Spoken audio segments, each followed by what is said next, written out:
Hello everyone, welcome back to my channel. In today's video, I'll show you how to clear cookies in Brave browser.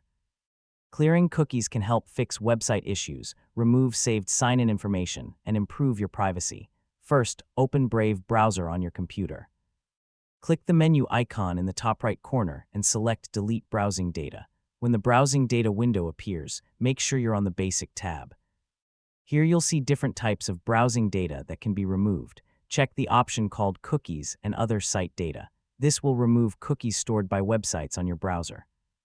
Keep in mind that clearing cookies may sign you out of some websites, so you'll need to log in again afterward. Next, choose a time range. If you want to remove all cookies, select All Time.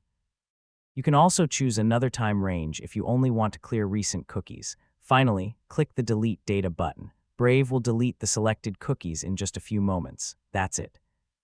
You've successfully cleared cookies in Brave browser. This is a simple way to improve privacy and resolve certain website problems. If you found this tutorial helpful, don't forget to like this video, subscribe to the channel, and turn on the notification bell for more Brave browser tutorials and technology guides. Thanks for watching, and I'll see you in the next video.